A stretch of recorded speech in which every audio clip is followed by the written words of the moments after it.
So thank you to everyone to be here, and I think you can hear me. If you need to stop me, don't worry, you can do when you want. First of all, I want to say thanks to Professore Denise, to Professore Cibele to be here, and also to the project Science Without Boundary, Scienza Senza Frontiere, because I have the opportunity to be here, and I will be here also next year. So I'm sorry, I don't speak Portuguese, but I'm going to learn it because I want to come back here, and probably next year, not alone, as you can see. I eat too much, and so first of all, I want to introduce myself, and really, when you don't understand something, just ask me, okay? So it's not a problem. This is what I'm going to show in this presentation, who I am and which kind of research I do at Poli Tecnico di Milano. Then the most important thing is why. We are designers. You are a designer, you are a designer. So we are designer, and we have to know why. I think, for me, it's quite important that we have to know materials for do design. And after that, I want to show you, we can say a case history. We can choose one material, wood, and we can try to explain an historical excursus of this material in product, in a particular product. And then I want also to show some functional materials, that I have also here some samples to show you. So, first of all, I'm not an engineering, even if I did, and I belong to a department of engineering, department of materials, chemistry, and chemical engineering. I did my degree in industrial design, so I'm a designer, and my final thesis, my project, was the creation of a material library. As you can see, it was a long time ago, and at that time I did this kind of material library because during my 5 years at Poli Tecnico di Milano, working with my colleagues, every time that we had to do a product, a project, a concept, I was wondering which kind of material can I use? How can I choose the right technology or the right finishing to do the best product for my idea? And at what time, you have to think that it was only at the beginning of internet era also, we have a lot of problem because at Poli Tecnico di Milano we had only a lot of engineering book talking about materials, and I was a designer, and for me it was really difficult to understand all these books. So I decided, and we decided, because I did this, my final thesis with other 2 colleagues, to create a material library where students as me could find samples of materials and understand better materials and also technology. In that era, we can say, I studied also Ezio Manzini and the material of invention, and I think it's quite important, this sentence, because they say that we have a lot of possibility to choose material. We have so many different kind of materials that for a given product there is not a single material anymore. So if you have so many materials, how you can choose the right one to produce the product that you have in your mind? It's not so easy. So I think this is one of the first question that we had in our mind, and for this reason we create material libraries. But in the world there are a lot of materials library now, and they are a little bit different. I think, I don't know if you know, for example, Material Connection is the most famous material library, and is start at the end of last century in New York. And the aim of that kind of material library was related only to innovative material. But there are other kind of material libraries that are totally dedicated, for example, to only a type of material, for example, plastic. So you can do a material library about only plastic or polymer material, or about wood, metal, and so on. And of course, there is a difference between a business material library or a educational material library. For example, the one that we created was an educational one because we had also traditional material.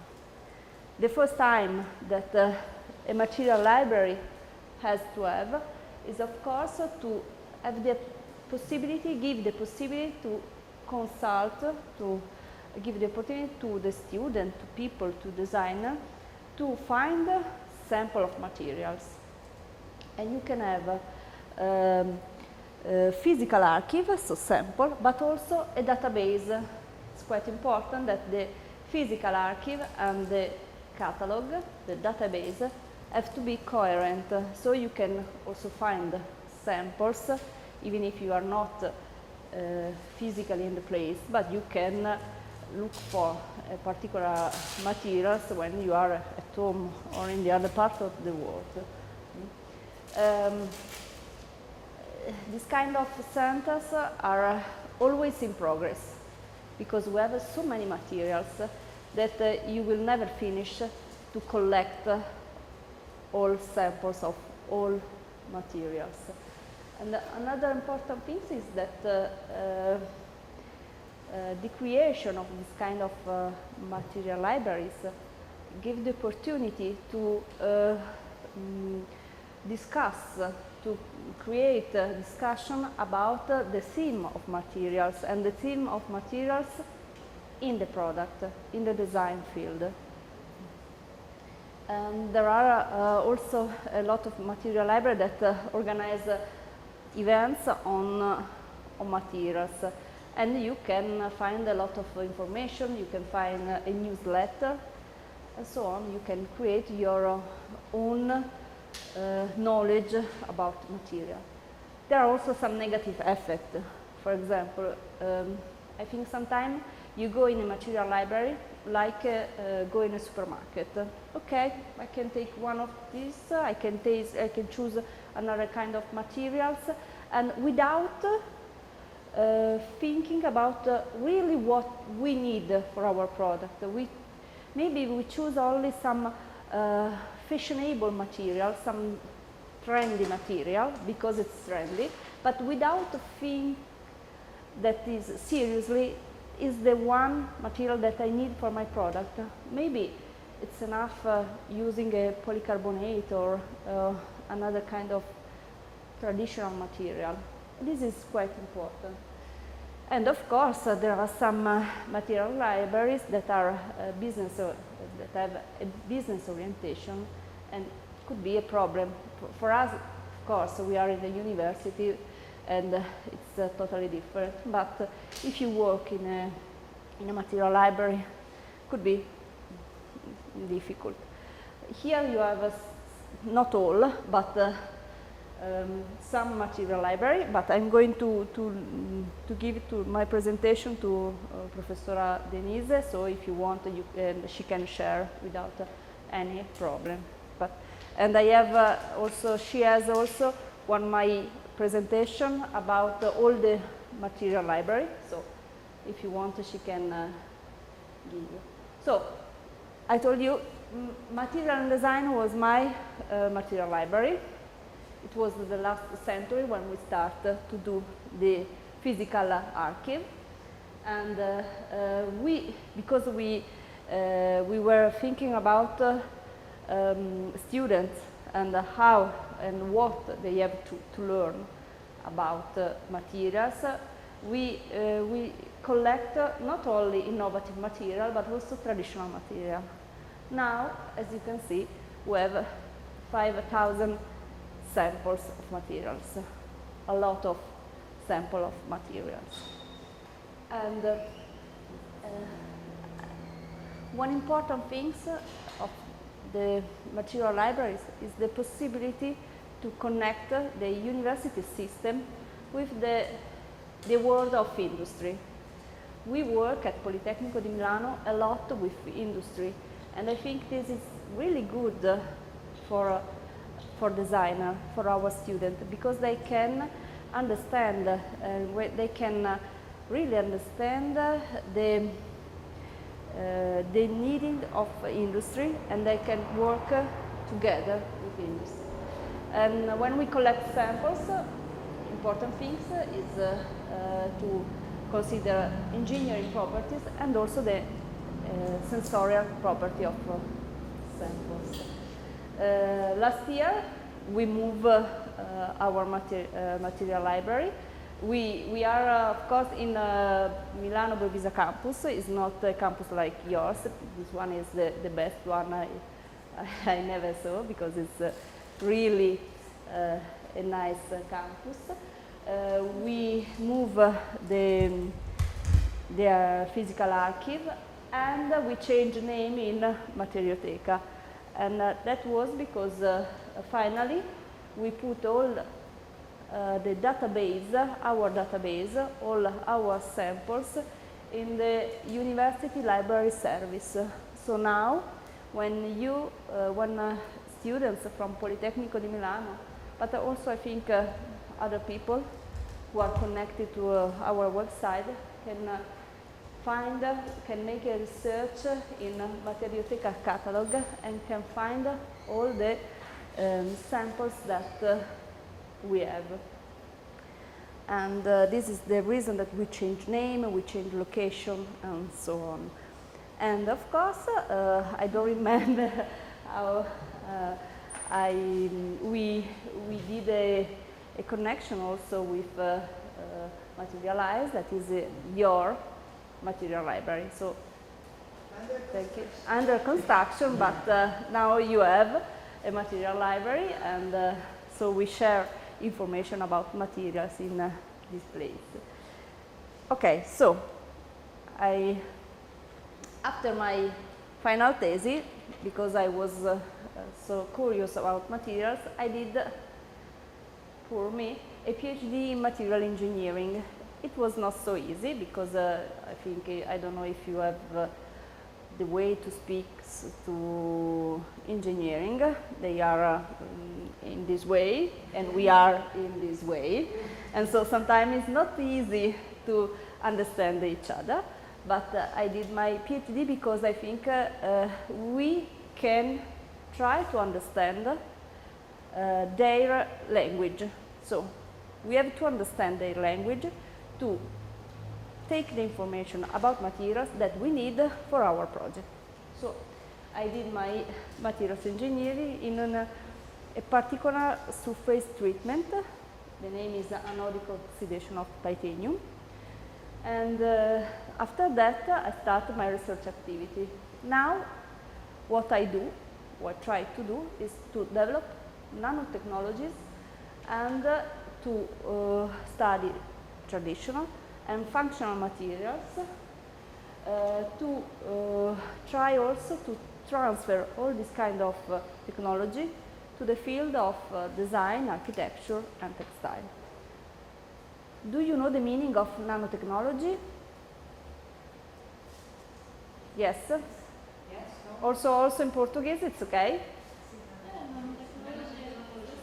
Yeah, okay, it's the same. And what does it mean, really? Why it's so important now to talk about nanotechnology? What is the important things now? Why we start to talk about nanotechnology, and why, maybe if you know, we can use nanotechnology in design field? It's a way to improve materials that we already have to improve because we can change, because materials at the nanoscale, they totally change properties. So they can have a behavior totally different at the nanoscale or the normal scale. So you can find that materials can change color or can become transparent, or you can have a different melting point and so on. And I think it's quite interesting. I have a video. I hope it's we can. I don't know if you know. Morph is the concept of Nokia. Do you know?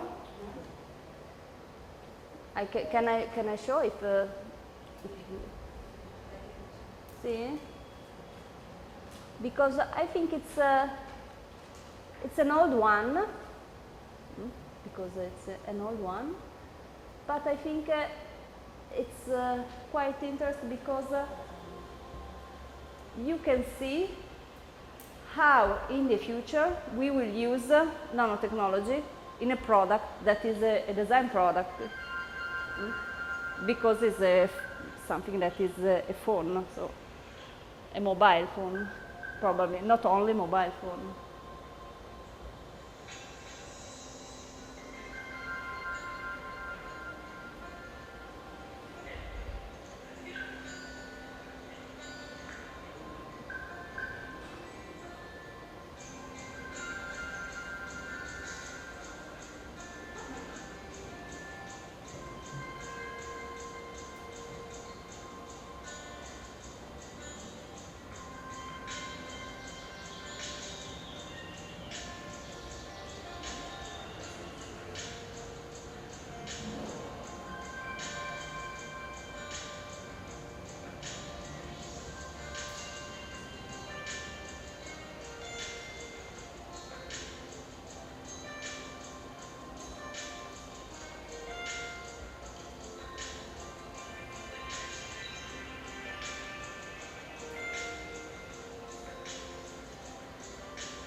Do you know how old is this video?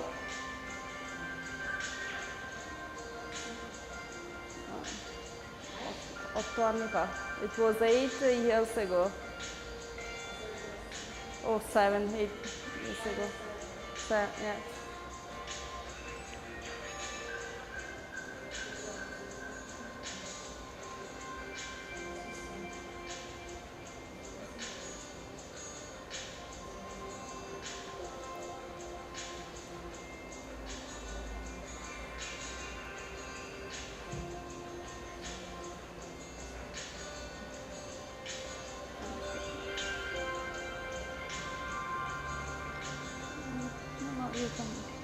I have to work.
most of those kind of nanotechnology are already ready for the market and already present in our product. But I think they are not all connected.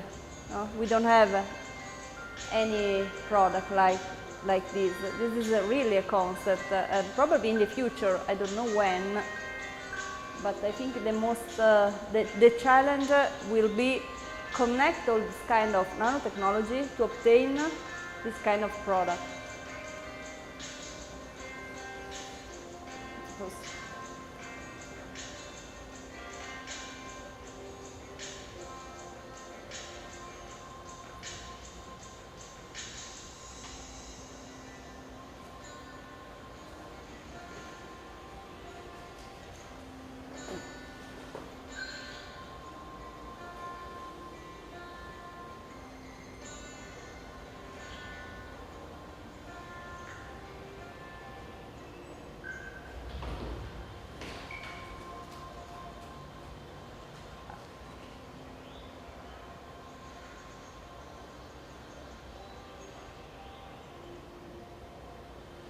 This is for fashion also.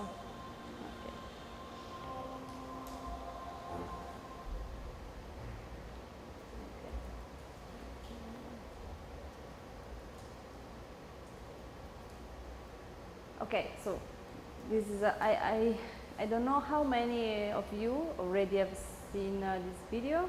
I've already seen. You have already seen. Okay, and the other, it's a new for you. Have you already seen? Okay. So, nanotechnology is something that is going to be really important for our life, but also for our way to design, because we can use nanotechnology to do new product. Okay, so this is my research activity, but I work, of course, in different type of contest. I work with textile and air treatment. We will see also something about smart packaging. For us, it's quite important. And also, jewelry is an important field in Italy, because it's part of the fashion district. And we work also with this kind of in this contest. What we try to do, I don't work alone, I work with a group, with colleagues and PhD students and so on. What we try to do is to add new values to traditional materials. What that means that we try to change some property, like change the color of materials, giving some thermochromic or photochromic property. We can improve traditional material with dioxide of titanium dioxide for increase the photocatalytic property. That means to accelerate the chemical reaction. We can say to destroy pollution, something like that. We study also some new treatment for antimaterial property and so on. And we did all with this new property using different technology. The first nanotechnology that we use is a surgel technology. Okay, it's related to a chemical aspect, but I don't study chemistry. I don't care about the chemical part. I try to understand what can I do with the technology, but without studying that part. We use anodic oxidation, and we work also some with bulk materials, and we do a modification in properties using, for example, phase change materials or nanoparticles that you can put in a bulk material. Selective laser melting is a 3D technology. is particular because we can use selective laser melting with metal, and you know, one of the most important difference between plastic and metal is the melting point of the two different materials. One is something that you can work with plastic in a low temperature, but to work with 3D printing and metal, it's quite difficult because of the temperature. What we do, so it's for example on textile, give the opportunity to change the color of different textile with the use of light, UV light, or with the different temperature. So you can have a dress that can change color if you are on the sun, or we can have a dress that can change color if it's hot or it's cold. We do also some treatment like the one that you saw in the video, the self-cleaning treatment. So you can functionalize the surface, and so the water can be related to the texture. We do also some research in photocatalytic and antibacterial treatment using the dioxide, titanium dioxide, and not only for indoor application, but also for architecture application. So we can try to obtain building self-cleaning. That means that we are going to spend less for washing, for example, the building using this kind of material. You know, I always say that here in São Paulo, you can eat really well, and you know that I'm Italian, and for Italian people this is quite important, and so thank you, because it's really fantastic. And for us it's quite important food, and we have a lot of research about smart packaging. That means how we can better protect and transport and work with food, using, for example, phase change materials that can regulate the temperature. So you can control the temperature of the packaging. That means that you can control the temperature of the food inside. It's quite important. This is not really a smart packaging, it's not a packaging, but I did with one of my students a thesis using aerogel. Do you know aerogel? It's a really light material, but a good insulator material. So you know that all our fridge, for insulator we use polyurethane foam. That is quite, it's not good for environment. First. And also the insulator property are not so good as the aerogel one. So we did a project. The material is also translucent, and we did a thesis, a final thesis, try to doing a new fridge with this material. It was, and we worked with a company, an Italian company that did the fridge. But of course, now aerogel is too expensive, and polyurethane is so cheap. What we have done with jewelry, it was a new collection of jewelry using titanium and working with selective laser melting. And as I told you, it's not so easy work with this kind of metal, but we obtain new shape. This is one, I can show.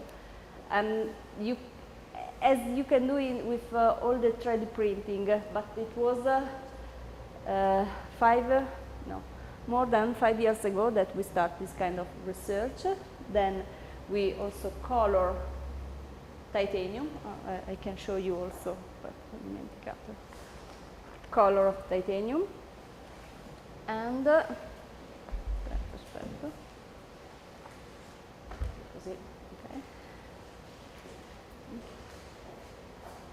and so you can obtain on the surface, that one is only titanium without any, no, this is a color, yes, this is a treatment. There are no pigments, and of course, if you scratch it, it's going to disappear, but if you don't scratch, okay, you know that, tell me. Why titanium? Sorry? Why did you choose this material? Sorry. To do the, because, okay, because, okay, I can go, because we have a company that produce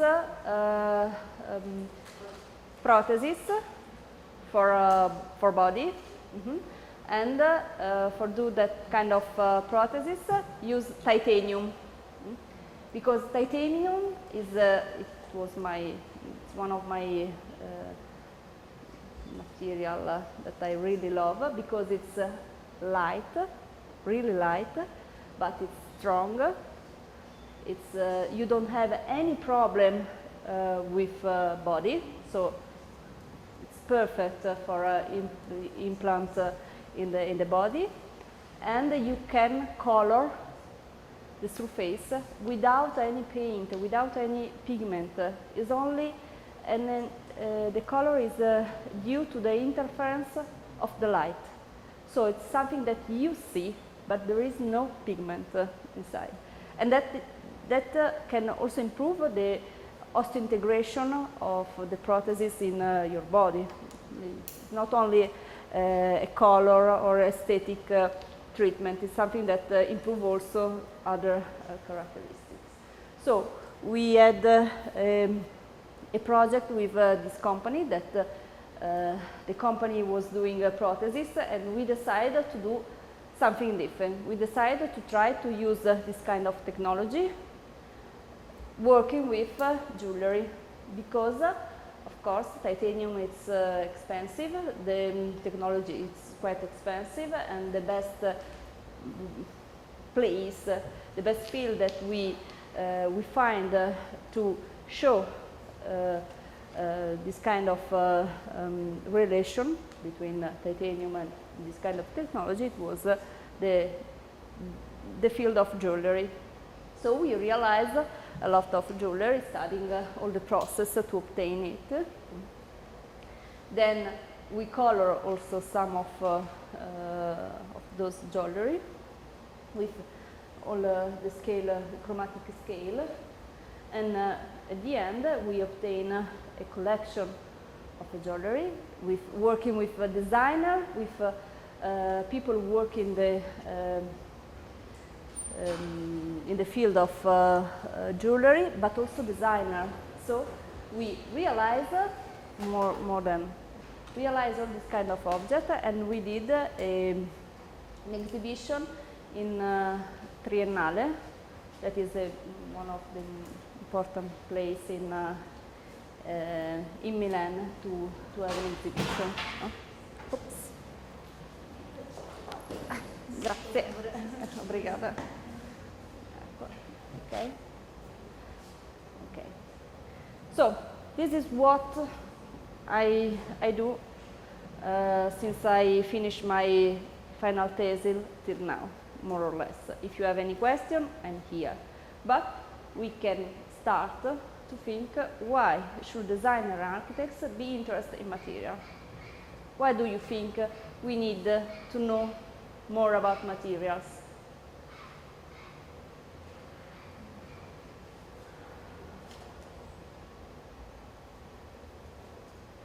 Do you think it's important or no? How you work with materials? When you think, when you have a brief and you go through the concept, in which part of your path you think about the right material and the right technology? When? At the end, when you have finished your prototype and now you say, okay, now, when?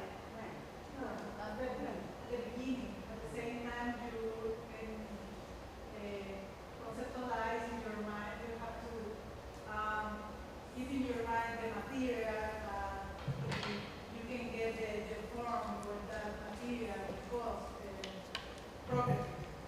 The shape, the technology to obtain.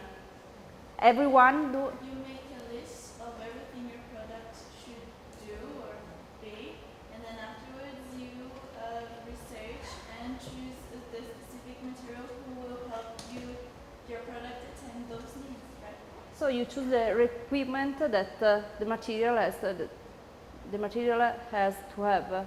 Like you say, for example, I want. Yes, the parameter is I want it's light, I want it's transparent. Is it true? Uh-huh. And are you able to relate this kind of word to the engineering properties? For example, if I talk about light, the heavy of material, we are talking about the density of material. No? And so there is a big difference between, for example, polymer and metal. No? Okay, so, so I think we agree, because I all time say that what are materials? And the problem is that materials are also all this kind of formula. And we also, I was the first that when I start to see this kind of things, I say, okay, oh my God, it's not something that is related to me, because it's something, chemistry is not my field of study. Okay, chemistry is not my field of study, but we are, every our object are done by chemistry. Also here, if there is no chemistry, how can I drink water, because I will not have my bottle? And I think also we think that chemistry is really far from our daily life. But if you think also of how you dress, you have a lot of synthetic dress. Or if you think that we go by bus, by car, and inside car there are a lot of synthetic products. And I think that chemistry is the transformation of matter. And chemistry, behind chemistry we can find a material, and behind this kind of material we can find the product that we are going to design. We hope to design to, okay, for me Cartel is one of the most important Italian firms, so it could be nice work for Cartel. And of course we have to have a different approach to materials. This is the periodic table of elements, okay? And if I have to see in this way, I say, oh my God, why I have to see and to study? But okay, I cannot see in this way. I can change the way to see the periodic the element. I can start to see that it could be something more near to me. And also I can find an object. So I can recognize that behind the object there are chemistry. And if you think also, there are a lot of elements here in this periodic table, but there are a lot of elements that we really know, but just only a few samples. If you talk about helium, okay, for everyone can see what we can do with this element, or neon, or this one. that is quite well known, maybe better in this way than in this way, but it depends on what you have to do, because we need also this one to draw without computer, by hand. Okay, so we agree that we make things, so we are a designer, but even engineers, architects, they make things, and they make things out of material using processes. What we need, that is quite important, is a perspective of the world of material and process. That means that we have to be up to date to what happened to the world of materials. We need material libraries. We need a place where to go to find update information about materials. We have to understand also the material property, the engineering properties, but also, of course, the sensorial property of material. How can change sensorial property, how I can decide to give the change to a determined property. And the most difficult part is we have to have the ability to select the right materials. And to do that, we need information and tools. And we don't need, of course, only engineering. We don't have to be an expert in materials engineering to choose the right material. We can find software, we can find a material library to find all the information that we need. And but okay, so you say that for you materials is quite important, and you start, and the choose of the right materials start at the beginning of your path. How many materials do you know, or do you think you know? How many? 5, 10, 100, 1 million? How many? Well, we can try to.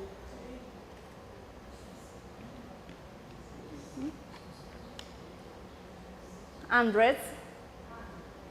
No? Less? Less. Okay, we can try to, okay, we can start, for example, we can try to find the number. We can start from a class of material. We can divide materials in different classes. We have metal, natural materials, we have polymer materials. Okay. We can start from metal. How many metallic material we know? Iron? Steel, of course, steel is, you know, you can change the composition of iron and carbon and you obtain, yes, aluminium, okay. Aluminium is a light alloy. The other two light alloys are, one is going titanium.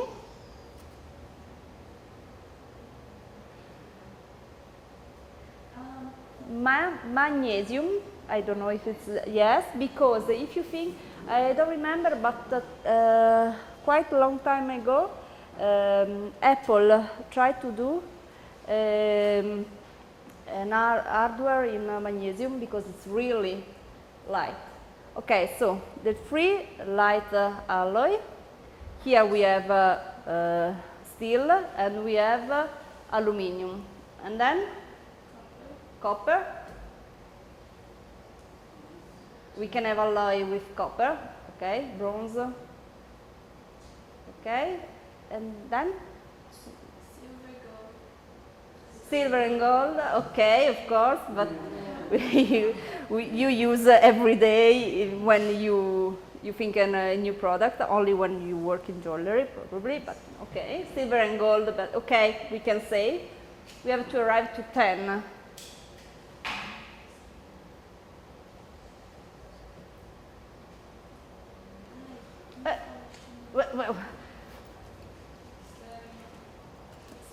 Yes, but we use more for finishing that for like as a metal.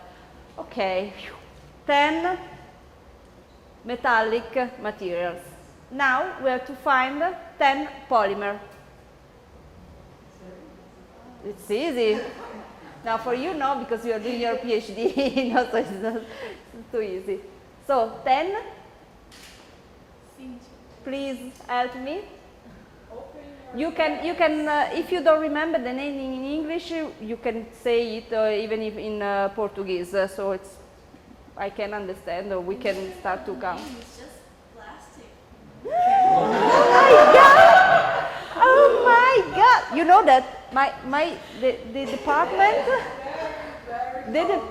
yes, and you say that it's really important they choose the right material.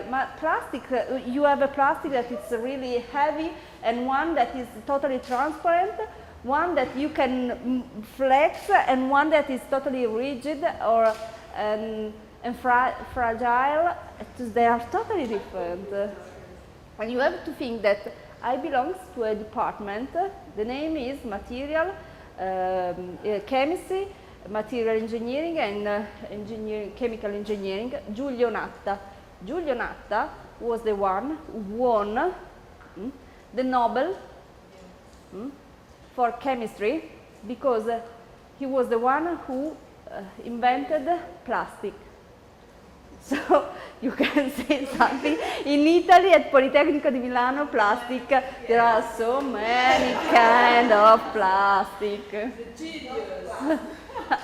So try to think about really help. She was really nice. Now you have to help her. Okay. One.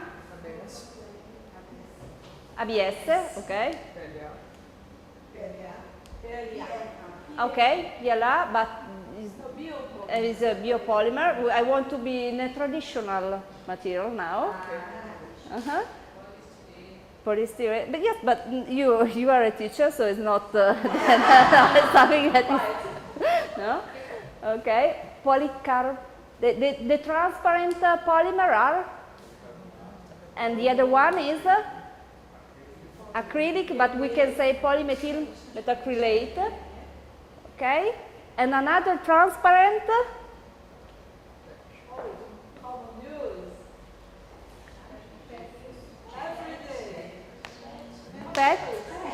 PET, and there is another one, PS, polystyrene.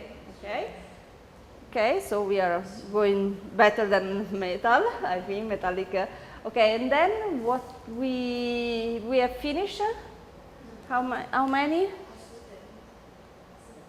Assetato, okay, the one you can do the eyeglasses. Okay. So now we are in, I think, less than 10. Okay. We have other, I can say, for example, polyamide, that is nylon. I think the commercial name is quite easy. And nylon is not only, you can do also dress, and not only, okay. So, I don't want, maybe you are strong in natural materials. Maybe you are strong. So, if you want, we can start with wood. Yes, we can start with all the different kind of wood. But we can go on, if you want, we can go on and try to go on with the presentation. Okay, but one question is important. Now we have only try to find name of materials. And we can say that we know 20, 30 materials. But if we have to go deep in this material, if we have to compare different properties, for example, if we have to compare the density of this material, or if we have to compare the elastic moduli, it's not so easy. So we need the place to find this kind of information. We need also to study, but we need also to find where to study. And James Stewart was the first professor who was teaching materials at Cambridge University. It was really easy for him, not really, but it was easy for him to teach materials because in his day, there were no polymer, there are no light alloy, no composite. It's easy, very, but you can really know at that time the materials around you. You can recognize. Now we can really find it difficult to recognize all the materials around us.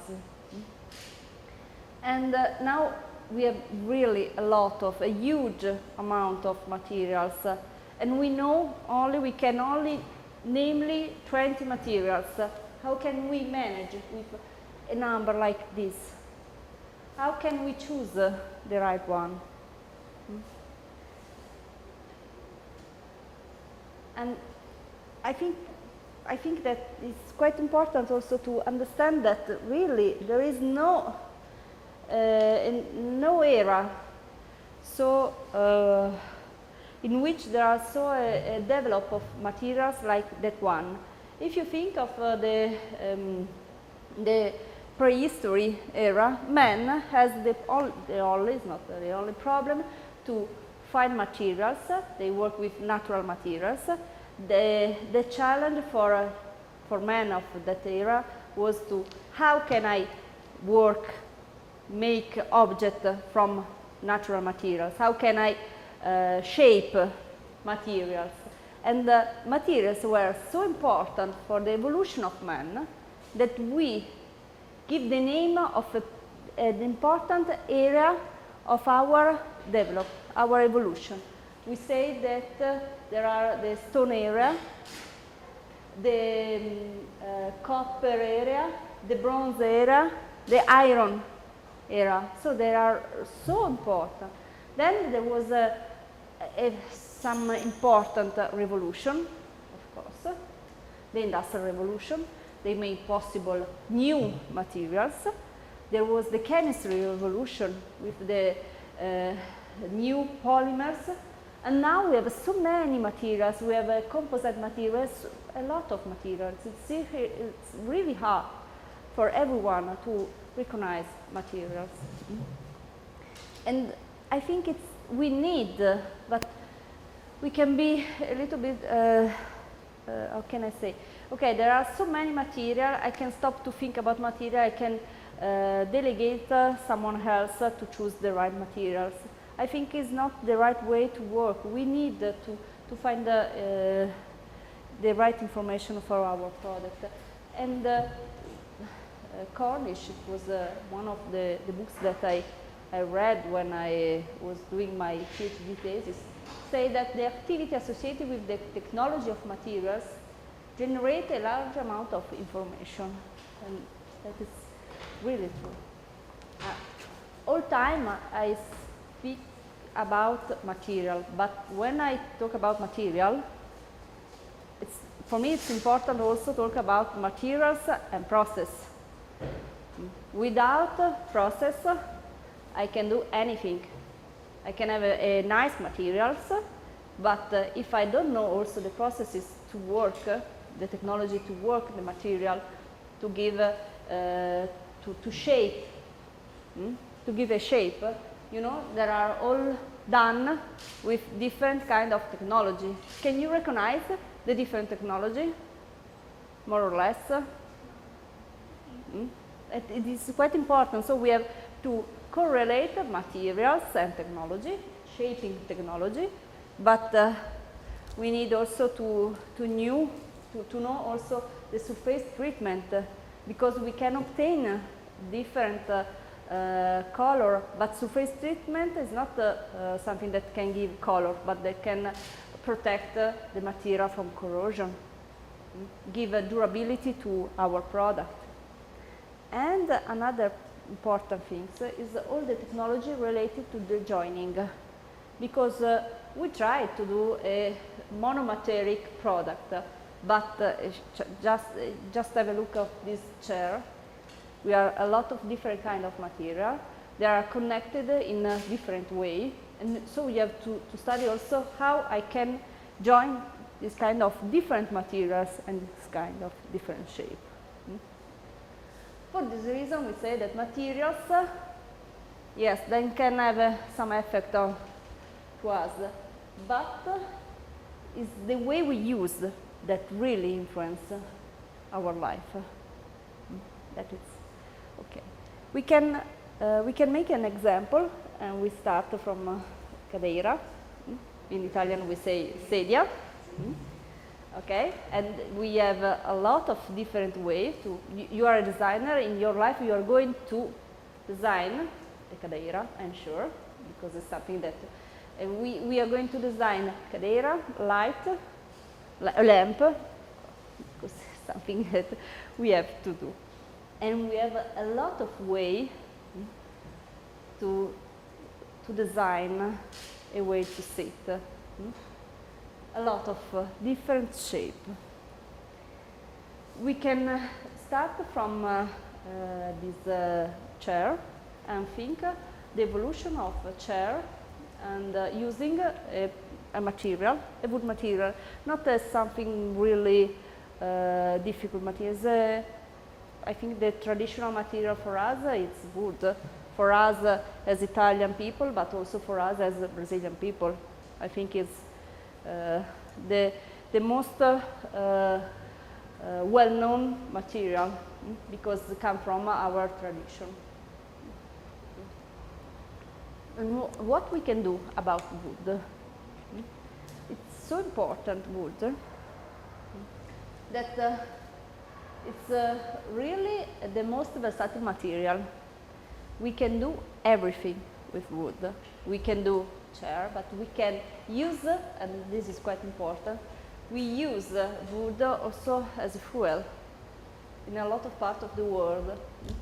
And it's a renewable resource that is also important. We can have a lot of different type of wood. We can have a lot of different type of color. That is, it's warm, is a good insulator, that is help, and really it has also a good acoustic property. That is traditional, warm, and something that is something related to security, something that is not so far from us. And of course you can work wood in a very easy way. We can start from what Michel Tonnet has done. He was the first who developed the bending wood. What means? It means that it is not a bending wood, it's something already well known in Egypt, in Greece. What he done, it was the idea to industrialize the process. So it was not something handmade, but it was something for the first time like an industrial process.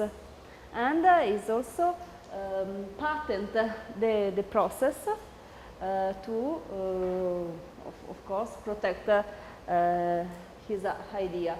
And also the packing, the way he think about how can I send my product around the world, around Europe at that time. It was really interesting because it's something that is really related to an industrial way to think. It was one of the first, and if you think about the here, it's not so common. And of course, another important thing that he has done is that he tried to reduce the number of components. We have only 6 parts to assemble, to join. 1, 2, 3, 4, 5, 6, and of course all the screw. It was really easy. This is a good real idea, of course, he had done. And after him, we can find another important designer. It's not only a designer, he's also an architect, Alvar Aalto. He tried to think how bending in 3 dimensions, and he realized this tool. But bending wood, as you know, is not so easy because of yes, the fiber of the wood. And now, more recent, we can, at the beginning of this century, we have this three-dimension bending. And if you see this chair, the shape of this chair, it seems more like a plastic chair than a wood chair. And try to think how the world is changed. Because at the beginning, when with the plastic revolution, plastic tried to imitate wood.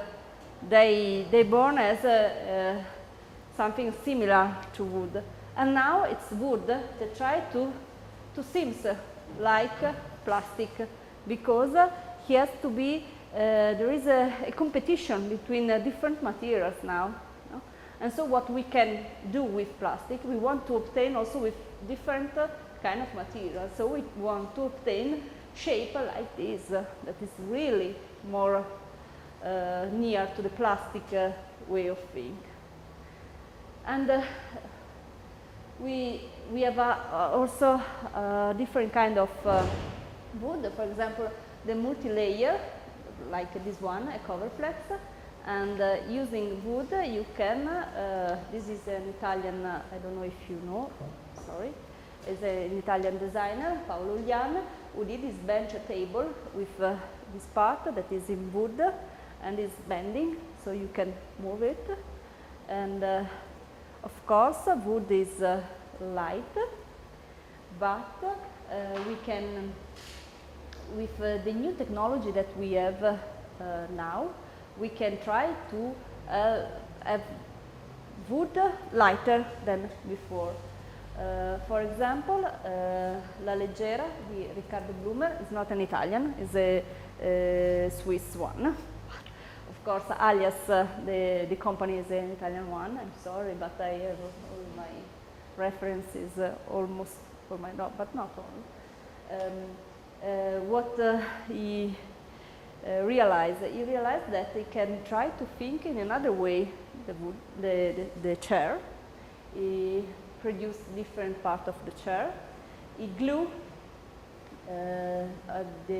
all the singular part of the chair, and then he put inside the structure, he put a polyurethane foam. And when the polyurethane foam becomes rigid, you have the solid structure of the chair, and without the weight. Because if you think that you have a thickness like this of wood, or a thickness like this of foam, the weight is really different. And it was, he did this. La Leggera is a omaggio, is a tribute, sorry, is a tribute to La Superleggera di Gio Ponti, and that still be the most lighter, for the moment, chair in wood. We can have also wood, translucent wood. If you have a really thickness sheet of wood, we can obtain objects like that, so lamps.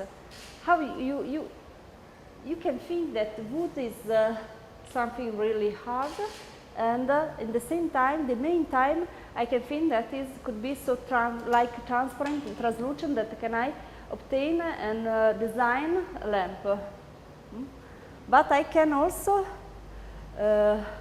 work with different material. I can use wood and, for example, plastic acrylic resin, and work together to obtain something that is not really a transparent wood, but it seems to be transparent. This is one company, but there are more than one company. This is another one to obtain different objects. And if I say that the wood is also soft, yes, I can obtain a soft wood. It's not really only wood, but I can use a polyurethane foam, but not a rigid one, a soft one. And, for example, I can realize, of course, chair. Marco Ferreri realized this sedia foglia, and it is also translucent, and this is the most important part. Here there is the foam, and you can so sit down. You think that is wood, so you expect to sit in something that is hard, and when you sit, you find that it's not so hard, but it's soft. He did another chair 40 years before this one. The name is sedia less. It was not so nice, I think. The difference is because of that, but this is. And you can also have color wood. It's not really only wood, it's a veneer, so you can put color to the veneer, and you can use to work. There are some already Italian pictures. So we can do this kind of historical excursus. We did it with wood. We can do with metal. We can do the same. If you think, it could be a nice exercise to understand also the technology and how the development of materials with metal, with polymer, and but also with glass or concrete. Or we can change product, not see only chair, and we can see the evolution, for example, in different objects. And at the beginning of the last century, we used a lot of iron and a lot of wood. And in this kind of product, as you can see, here there are a lot of plastic, a new technology, because it's an electronic one. So we put inside some different. Here, of course, we use metal, but a lot of plastic. Here, a lot of plastic.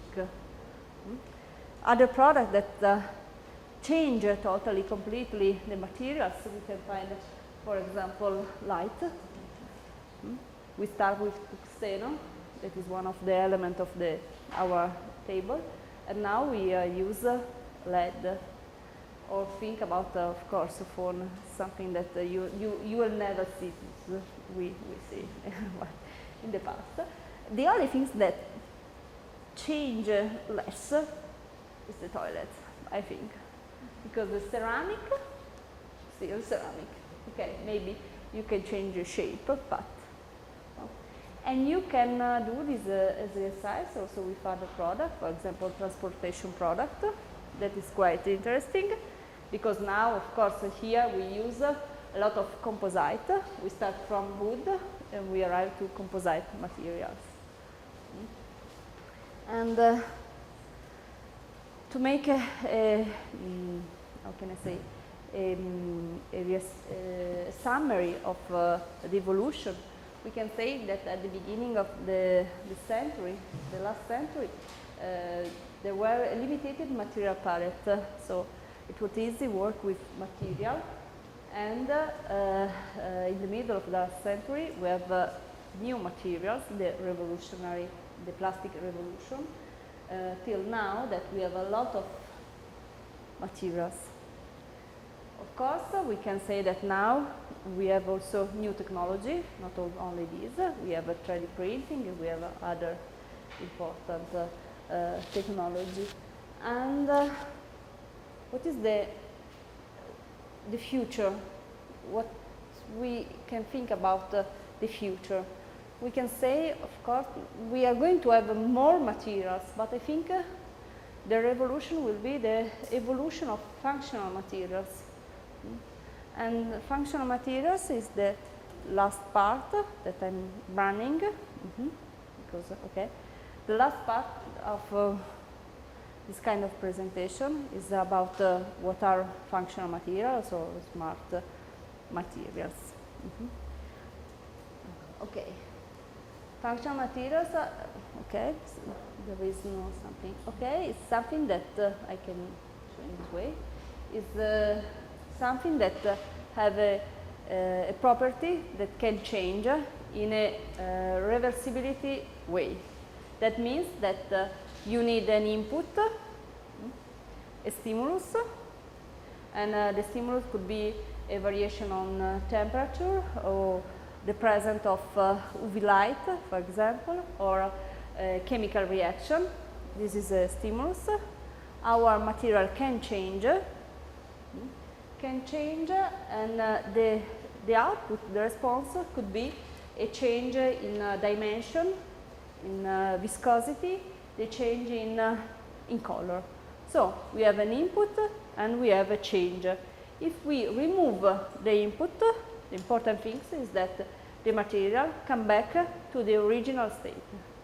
This is the most important thing, that smart materials or functional material have the ability to change one of their property, but if the stimulus, so the input, is removed, they come back to the original part. So we say the input could be light, and not all kind of light, really. We need UV rays, particular the kind of UV. Can be temperature, but it's important that we can study, we can choose the different temperature to work different material. We can have an electric or magnetic field, and we can also have as an input mechanical stress. We can force material. The output is materials that can change shape, so shape memory alloys. Do you know shape memory alloys? Okay. Or we can have a material photoelectrothermochromic that change color, and so on. All these kind of functional materials are, of course, a little bit expensive for the moment. You can find in some products, and you can find in products where you can try to do research, for example, in automotive or in fashion or in sport equipment, where we can spend money to do research. Also in all the military field, you can find this kind of material. This is quite important. This is one of a table that can reassume all the materials, functional materials that we have. There is also some reference. And we can start, for example, from shape memory alloys. Shape memory alloys is not new materials. The researchers studied this kind of material from, I think, at the beginning of the last century. There are a lot of shape memory alloys. The most famous is the nickel titanium alloy. Here we have one example of this kind of material. As you can see, this is a wire, and I can is a metallic one. So if I put a deformation, it's impossible to come back to the initial shape. This is right, okay. But the thing that is quite important is that I can give an input. The input is the different temperature. Okay, you can use different object. Okay, I'm going to maybe burn my hand, probably. Okay, not. Okay, okay. And this is one. Okay, you can. Okay. Now I give you to you, but you have to be careful because it's hot. And of course, the deformation, you have to be careful also with the deformation because the memory of the shape is fixed. If you go over this kind of deformation, there is no the reverse part, so it can come back only for one part, not for all part. Okay, so be careful because here it's soft, but here no. So you have to do in this way. Okay, magari try to, I don't know, yes, and you can, no, it's okay, anche more than this, yes, you can do also more than this, I think you can do. Okay. No, you can go on with with fire if you want, but if you are going to burn your finger, okay? Okay, are you scared? No, I think she's not. Okay, maybe. Okay. So. Okay. No, no.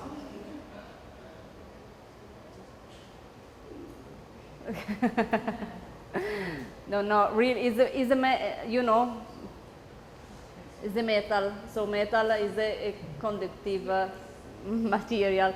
So be careful, but you can do a deformation. You can do, okay, more than that. More. Okay. No. Okay. Okay. Okay. So you can see that you can have a different kind of temperature, and you can have a different kind of deformation. And there are a lot of, there are not so new, this kind of material, because in aerospace, in military field, it's really well-known material. It's not one material. There are more than 100 alloys of shape memory alloys, so we can think about how many materials there are. And okay, there are some possible application, biomedical field, in sensor and actuator. In the future, we can think that the body of our car, if you are going to have an accident, you can go to a mechanic with a big hair dryer, can try to come back to the original shape. Could be something like that.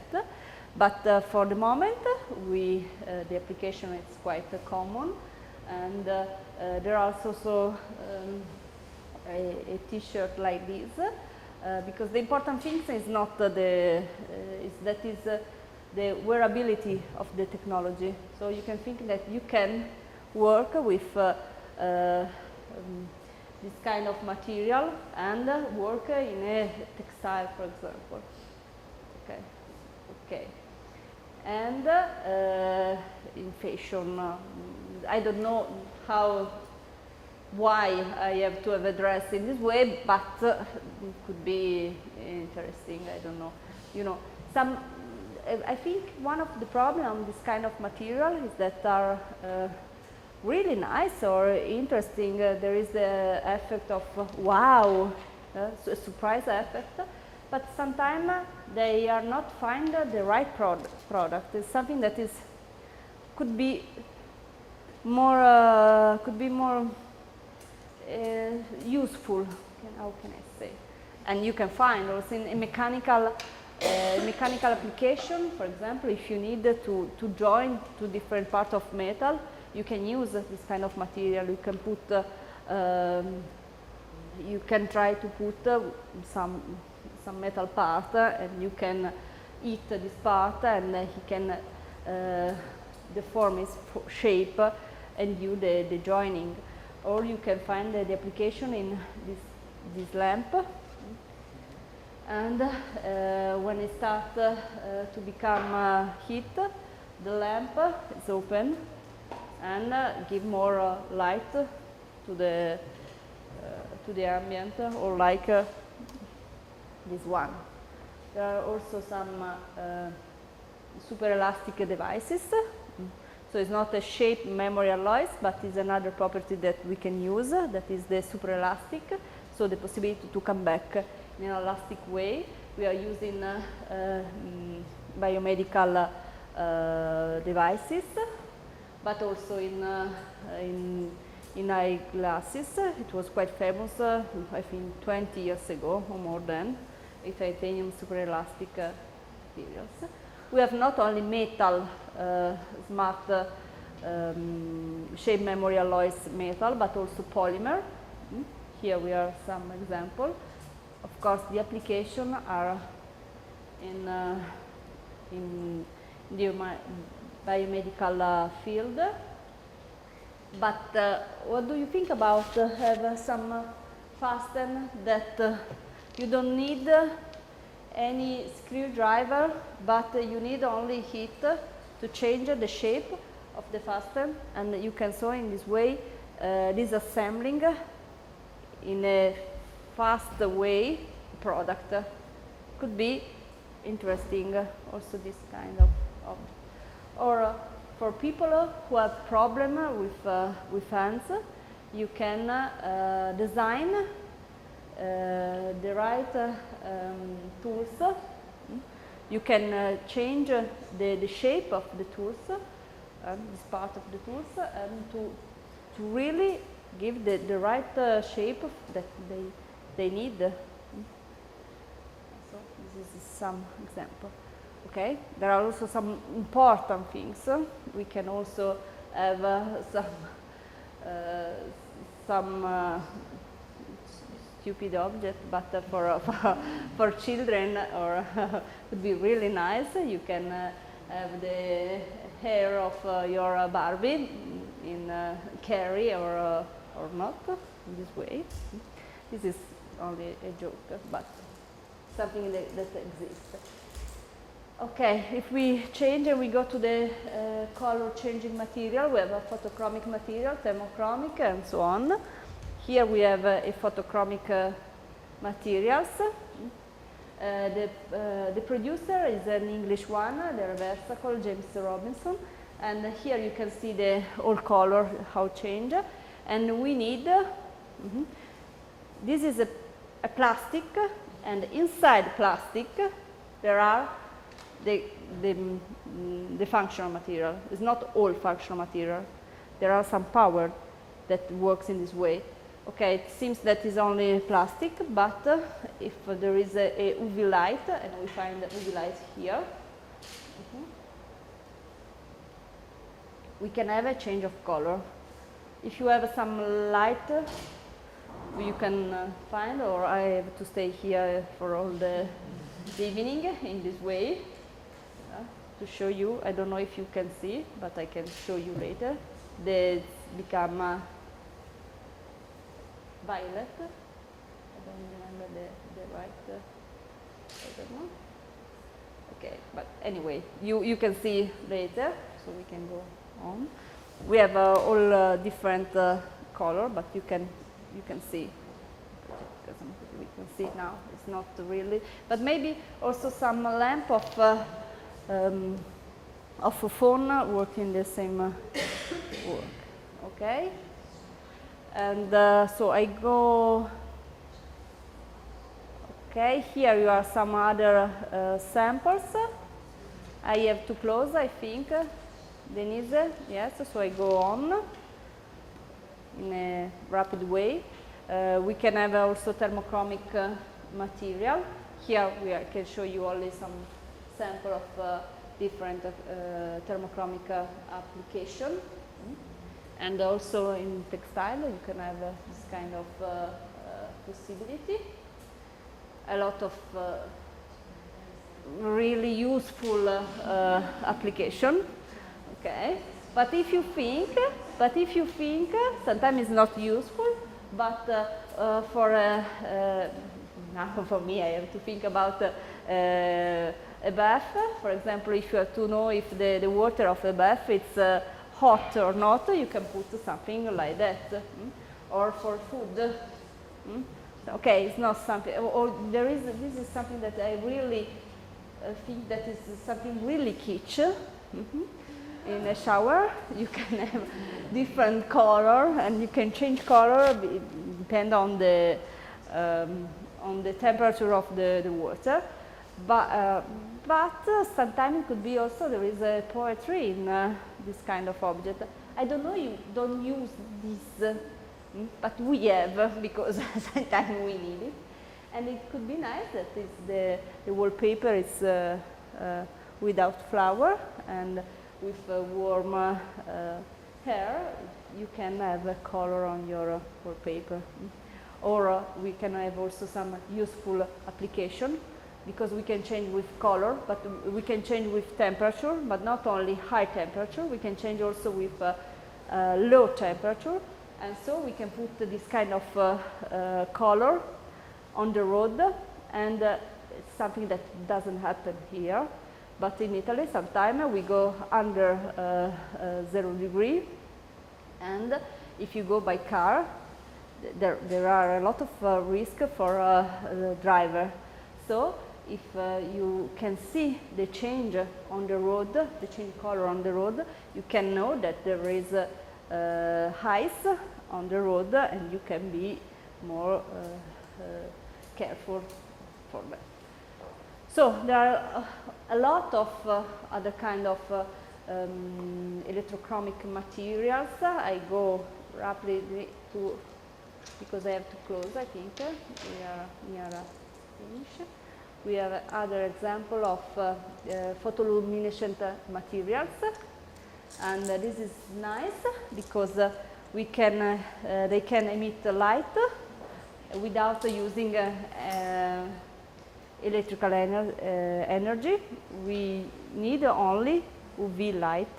That means that we can have a product that we can leave out, and during the day it can be charged, and in the night it can be, I don't know if you can see, but maybe yes, you have to do it this way. Maybe. Huh? Okay, and it could find a lot of different application, and one important thing is that is okay, you can see. Okay, in this way you can. Okay. Okay. I don't know if it's because it needs time to be charged. I don't know if you can see. But one important thing is that our functional materials are really important materials, but it's not easy to work with different kind of material like glass, because the high temperature of glass to obtain. And here we are other application. I go home because I think I have to stop. Giusto, Denise? Sono in ritardo? Ok? 5 minuti, I go on with electroluminescent materials, but I can leave you the presentation so you will see. Of course, when we talk about electroluminescent, we talk about LEC, light emitting capacitor, LED, and the future of LED. We can have LED, but we can have also LED in textile. New application, OLED, that is the future. Now the big problem of LED is that it's so difficult to obtain big sheet of OLED. There is no industry now that can do some in an industrial way big sheet like this. Oh, I have this kind of material that is really nice. I don't know if you know the D3 or materials. I have also a video, but I can go on maybe at the Bencore. No, I want to show you only this video and then I close, so it's better. These materials is not a new material.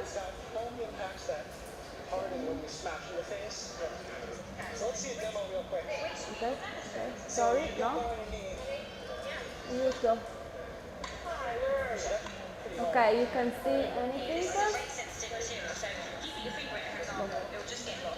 What kind of application are you going to see like soon? Because I want to buy this. I want to put my money in. It's in shin guards and gloves for soccer. Okay. Also motorcycle clothing is on. Sorry. Motorcycle gloves and ski clothing.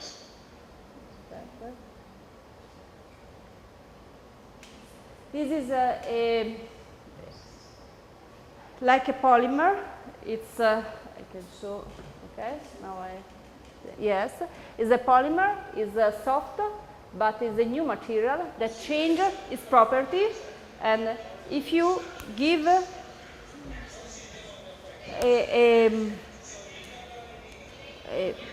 yes, it becomes rigid. Something that I don't want to try, but this is a functional material because the stimulus, so the input is totally different, and so you have a change in property. It becomes rigid when you have a rapid something like that, and you can use it as a protection. There are a lot of applications. I have some other materials, but I think I can stop here. If you have any question, of course, I have one, okay, one word in Portuguese. I have it, so it's quite important.